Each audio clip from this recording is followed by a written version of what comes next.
Bienvenidos y bienvenidas a una nueva edición de Desastres Deconstruidos Podcast. Hoy vamos a hablar de juventudes y gestión integral del riesgo de desastres. ¿Cómo les va? Primero voy a presentar a mis compañeras, como siempre. Hola Manu, hola Nancy, ¿cómo están? Hola, buenos días, buenas tardes a la audiencia de Desastres de Construido Podcast. Hola a todos, ¿cómo están? Y hoy nos acompaña Aline Olivera Martínez. Hola Aline, ¿cómo estás? Hola, oye, muchas gracias a todos. Gracias por la invitación. No, el placer va a ser nuestro, ya es nuestro, te agradecemos un montón. Aline es consultora de la Oficina Regional para las Américas y el Caribe de la Oficina de las Naciones Unidas para la Reducción de Riesgo de Desastres, donde lidera acciones en el marco del MCR 2030 y es punto focal regional de juventudes. Aline es originaria de la Ciudad de México, egresada de Física y Ciencias de la Tierra por la UNAM, y a lo largo de su trayectoria ha combinado ciencia, tecnología e incidencia política para fortalecer la reducción de los riesgos de desastres en América Latina y el Caribe. Aline fue representante juvenil en la octava plataforma regional para la reducción del riesgo de desastres, donde lideró el proyecto Resilience Tech 23 junto a aliados internacionales y también copresidió las sesiones de los OEDS 11 y 13 en el Foro de la Juventud del ECOSOC, impulsando la participación activa de juventudes latinoamericanas en la agenda climática y de ciudades resilientes. Ha colaborado con organizaciones como el Banco Mundial, la Federación Internacional de la Cruz Roja y el Banco de Desarrollo del Caribe, siempre con un fuerte compromiso por integrar la voz de las juventudes en los procesos de toma de decisiones. Bueno, gracias a Lynn de nuevo por ser parte del podcast. Ustedes, definitivamente. Bueno, Aline, la verdad que es un gusto tenerte acá, como han dicho mis compañeras y compañeros. Ya has participado de este podcast en una entrevista que tuvimos a la plataforma regional para la reducción de riesgos de desastres en Punta del Este, en Uruguay. Y ahí ya nos has inspirado y es por eso que hoy te invitamos con este episodio dedicado a las juventudes. Y la primera pregunta sería, bueno, ¿qué es lo que aporta? ¿Cuál es el valor diferencial que tú crees que aporta a las juventudes en la gestión integral de riesgos de desastres? ¿Y qué mirada o la energía pueden traer las juventudes para transformarla y no solo acompañarla? Claro que sí. Antes que todo, muchas gracias otra vez por la invitación. Y bueno, esta pregunta creo que tiene muchas capas, ¿ya? Eh, a las juventudes siempre las ven en su análisis FODA como un grupo de bajo impacto, que son muy proactivos, que son muy optimistas, que tienen mucha energía. Cada que hay talking points sobre juventudes dicen, ah, sí, sí, la pasión de los jóvenes. Y bueno, ya, ¿no? Entonces, como que se queda mucho en papel. Entonces, ¿cuál es el valor agregado real? Yo creo que hay que ponernos en contexto. Primero, somos la primera generación que está viviendo los efectos de que nos ignoraron siempre. ¿Qué quiere decir esto? Está el cambio climático. Jóvenes que nacieron este año van a vivir en un contexto, que a lo mejor en 20 años, ¿no? Pero van en un contexto donde ya no hay normalidad. Es decir, ya va a ser siempre el verano más cálido de la historia, el huracán más fuerte de la historia, y así cada año, ¿no? Y en ese sentido, un poco mi respuesta, ¿cuál es el valor agregado? Que viven en otro mundo. Y Mm. de repente vimos esa frase de vivir en otro mundo como un poco en plan ofensivo, pero es más bien como, no, vivimos en un mundo ya de emergencias, ya estamos sumidos en la emergencia, en la necesidad. Y más allá de la pasión, del ímpetu, de todo esto, creo que es posicionarse en un momento histórico en el que las juventudes ya no solamente están en la mesa, porque hay que admitirlo. O sea, las juventudes ya están en la mesa. Ya no es el tema de levantar la mano a alguien, por favor, escúcheme. No, ya están siendo escuchados. Y ahora la verdadera conversación es, ¿y qué decimos? ¿Y cómo lo decimos? ¿Y qué nos importa? Y en ese sentido va precisamente este hecho de que, bueno, vivimos esta generación, estos tiempos, tenemos ideas que son espectaculares. Precisamente en Punta del Este hubo una competencia sobre Early Warning Systems, Ujú.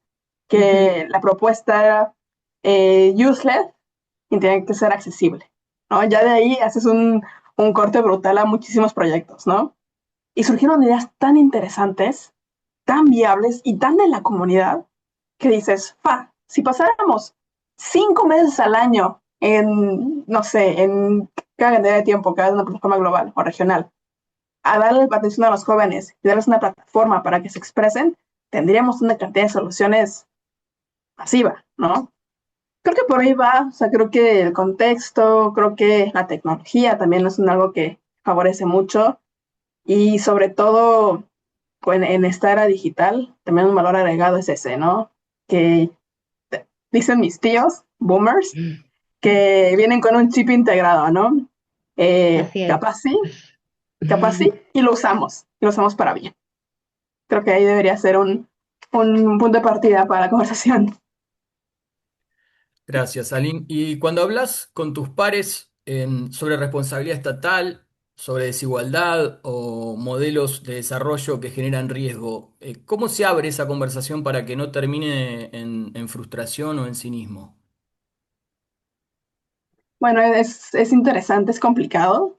Yo creo que hay un tema que en el día a día lo veo.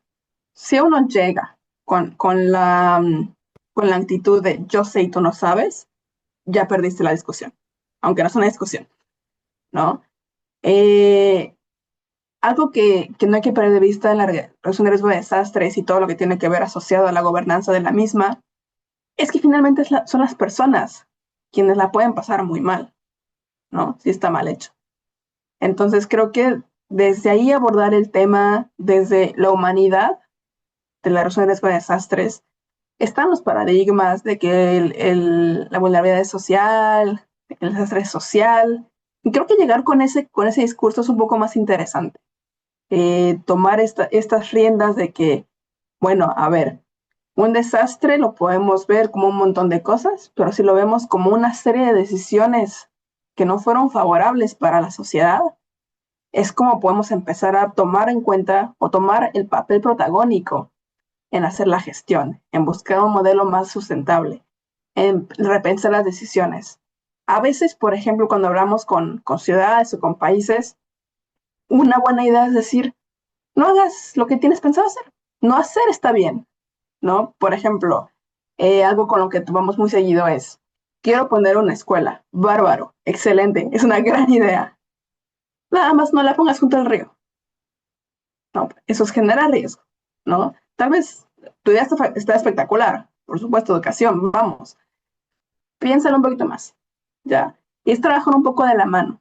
No esta confrontación, lo que es el inicio, de yo sé y tú no, salir de ese paradigma extraño como gestor de riesgos y decir, trabajemos juntos para que esto funcione en tu comunidad, para tu gente y para ti, creo que definitivamente es la clave para quitarnos, bueno, de esta frustración, este cinismo. Sí, estamos hablando de habitar el territorio, ¿no? De vivir, esencialmente, es eso. Por supuesto, por supuesto. Claro.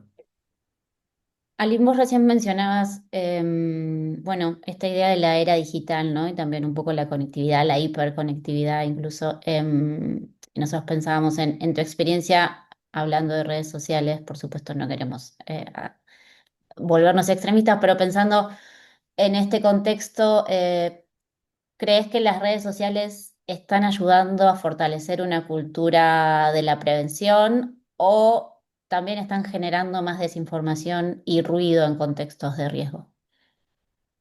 Todas las anteriores. Creo Totalmente. que definitivamente las dos. Y ahí voy a tirar un concepto que me parece muy interesante, que es diseño centrado en las personas. De repente vemos a las redes sociales como el enemigo número uno, ¿no? Porque sí, en efecto, alguien dice ahora en México, ¿no? Viene un tsunami y por algún motivo se hace viral. Va a haber un caos, ¿no? O en un caso real donde hay un sismo, se difunde información falsa, ya con la IA puede postar cualquier cosa y se genera un caos.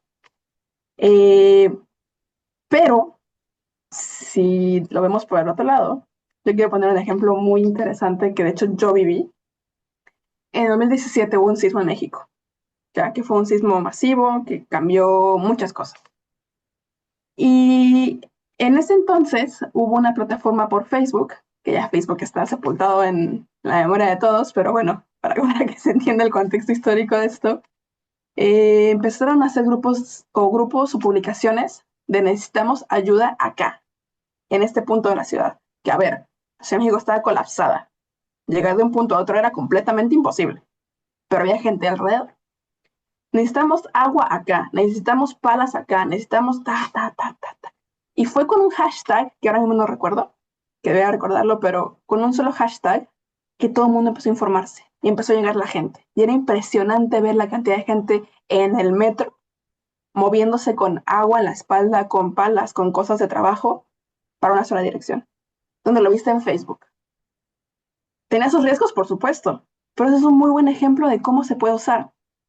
Y cuando mencioné al inicio, diseño centrado en las personas, creo que si entendemos que hay un riesgo, pero lo aprendemos a mitigar, definitivamente funcionaría. A una comunidad le puede servir muchísimo las redes sociales. Le puede ser una herramienta tan útil si la aprendemos a usar, si generamos que las instituciones tengan confianza. Es decir, si yo veo que la entidad, a ver, pensemos en alguna entidad, autoridad en RRD, no, de algún país, de alguna ciudad. Si yo confío en ella y esa autoridad emite una alerta por Facebook, yo le voy a creer. Claro. Entonces el tema ahí no es la red social, es la autoridad, que no tiene confianza. Entonces, si damos un pasito atrás, hay que repensar por qué por qué se genera mala información. Porque no hay una autoridad que emita algo que sea confiable o qué está pasando. Entonces creo que, para acabar muy pronto, ambas, pero hay soluciones muy interesantes si damos un pasito atrás y repensamos cómo hacemos las cosas. Qué bueno, qué buen ejemplo nos diste, Aline. Y también nos preguntábamos, pensando, ¿no?, en las juventudes, que en las narrativas de la gestión de riesgos y todo lo que es también ligado al cambio climático, se está centrado en esta noción de adaptarse, ¿no? De generar esto de adaptaciones. Y nos preguntamos si es posible construir con las juventudes una idea de futuro que no solo implique adaptarnos, pero también transformar las causas del riesgo. ¿Es posible? ¿Ustedes lo creen viable? Sí, por supuesto, claro. Yo creo que de hecho ese debería ser nuestro objetivo, nuestra meta. Hemos visto lo que, por ejemplo, se ha hecho en otros países, no sé, con Greta, Fridays for Future y demás. Definitivamente es posible. Y algo muy noble de la juventud es que no necesita la gran infraestructura. No hay protocolos que seguir, no hay esa, voy a decirlo así, esa burocracia, esa pomposidad detrás. Y no porque seamos informales, que por ahí de repente se va, sino porque somos personas con ganas de hacer cosas, ¿no? Mm.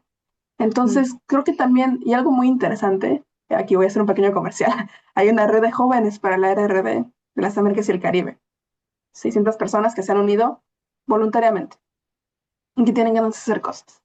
Y que muchas veces la idea es, no me quiero adaptar, no quiero pensar que la Ciudad de México va a vivir siempre así, que, no sé, tenemos mucha presencia en Colombia, que Medellín va a estar siempre en riesgo, que no sé qué. Ellos quieren ver a sus comunidades, ellos se están formando, ellos están tomando estos pasitos, porque algo interesante es que llegan por cambio climático y llegan a la RRB casi de manera orgánica, eh, y en sus comunidades lo ven. Y no solamente porque de repente se puede pensar como, bueno, jóvenes con jóvenes y jóvenes más chicos. No, hay gente que se empodera verdaderamente y dice, no, ¿sabes qué? Yo voy a ir a mi comunidad y como líder comunitario decir, ¿sabes qué? No, esto no es natural y vamos a hacer tal, tal y tal para que esto deje de pasar. Y tanto natación como mitigación. Entonces yo creo que es completamente posible, solo hay que dar la plataforma, ¿sabes? Sí. Medio que ya lo venís respondiendo, pero esta pregunta va concretamente a los presupuestos, a las políticas públicas, a las normativas. ¿Conocés casos exitosos donde jóvenes hayan logrado incidir realmente en la organización y qué hizo posible esa incidencia? Si es que existió, por supuesto. Tengo varios. Bueno, mejor.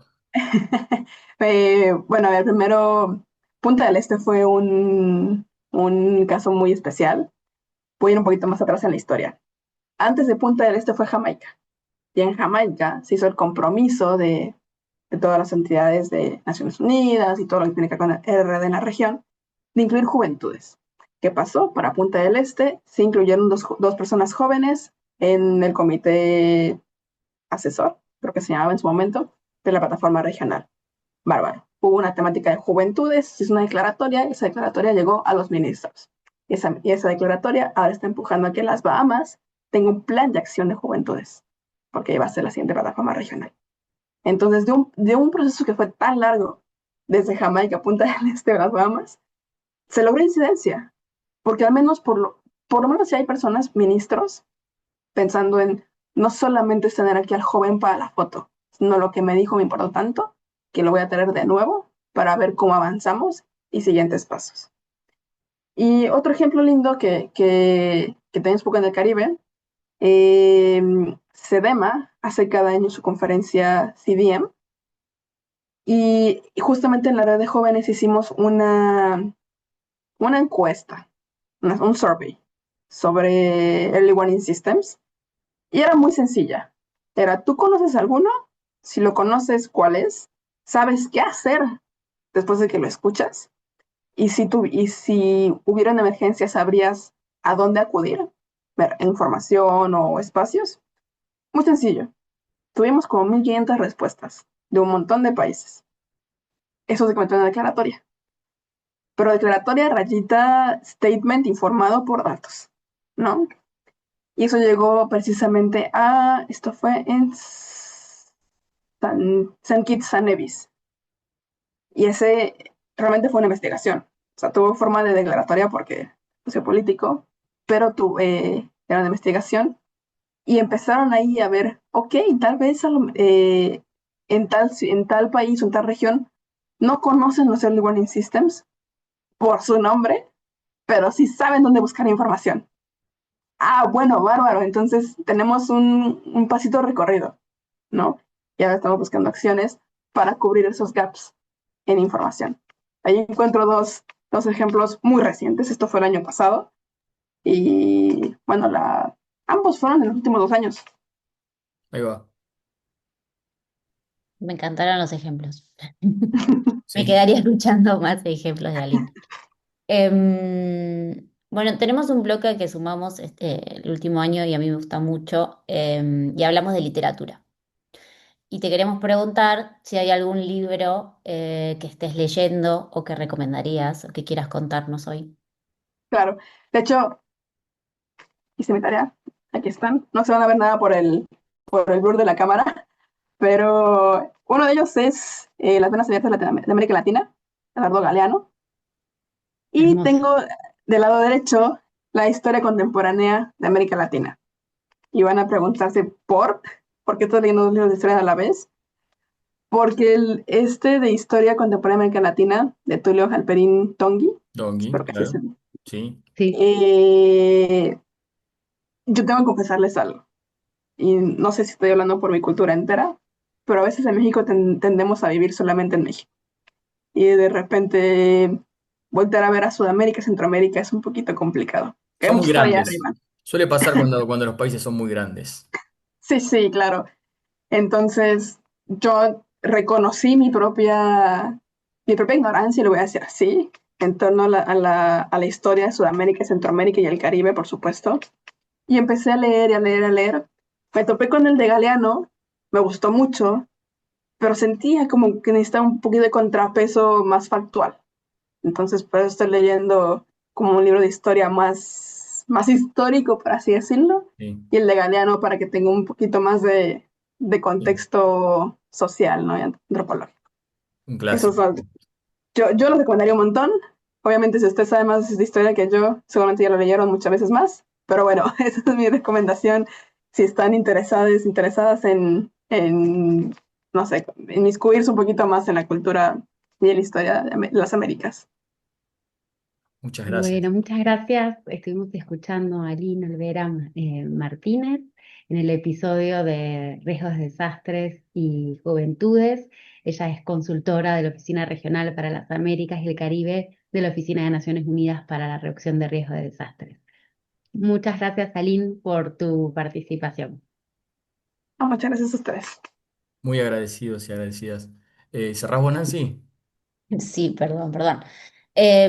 Bueno, nada, por último, les queremos agradecer que nos escuchen. Gracias de nuevo a Lynn y a mis compañeros.